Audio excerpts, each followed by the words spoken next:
నీడలలో నేనానంద భరితుడనైతే వృక్షపు నీడలలో నేనానంద భరితుడనైతే పలురాకసి వృక్షపు గాయములు పలురాకసి వృక్షపు గాయములు ప్రేమాస్తములతో తాకు ప్రభు ప్రేమాస్తములతో తాకు ప్రభు చల్లరు వృక్షపు నీడలలో నేనానంద భరితుడనైతే చల్లరు వృక్షపు నీడలలో నేనానంద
కూర్చోండి అన్న సార్.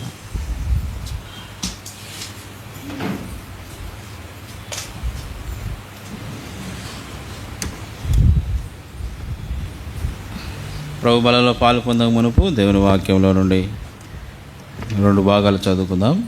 ಕರ್ತನ ಮೇಜಿನ ಪಾಲು ಮುಂಚೆವಾಗಿ ದೇವರ ವಾಕ್ಯ ಭಾಗದಿಂದ 2 ವಾಕ್ಯ ನಾವು ಓದ್ಕೊಳ್ಳೋಣ. మొదటి కొరింథీయులకు రాసిన పత్రిక 11వ అధ్యాయం. కొరింథీయుల మొదలనే పత్రిಕೆ 11ನೇ అధ్యాయ. 23 నుంచి 31 వరకు మార్చి చదువుకుందాం. 23ರಿಂದ 31ವರೆಗೂ ನಾವು ಉತ್ತರ ಪ್ರತಿ ಓದಿಕೊಳ್ಳೋಣ. 1 Corinthians chapter 11 verses 23 to 31. ಕೊರಿಂಥರ ಮೊದಲನೇ ಪತ್ರಿಕೆ 11ನೇ ಅಧ್ಯಾಯ 23ರಿಂದ 31ವರೆಗೂ. నేను మీకు అప్పగించిన దాన్ని ప్రభు వలన పొందితిని. ప్రభు అయిన యేసు తన అప్పగింపబడిన రాత్రి ఒక రొట్టెను ఎత్తుకొని కృతజ్ఞతాస్తుతులు చెల్లించి, ಇದು ನಿಮಗೋಸ್ಕರವಾಗಿರೋ ನನ್ನ ದೇಹ, ನಾನು ನೆನೆಸ್ಕೊಳ್ಳೋಕ್ಕೋಸ್ಕರ ಹೀಗೆ ಮಾಡಿರಿ ಅಂದನು. చేయడం చెప్పారు. ఆ ప్రకారమే భోజనమైన పిమ్మట ఆయన పాత్రను ఎత్తుకొని, ఈ పాత్ర నా రక్తంలో అయిన కృత నిబంధన, మీరు దీనిలో తాగునప్పుడల్లా నన్ను జ్ఞాపకం చేసుకుంటూ దీన్ని చేయడం చెప్పాను.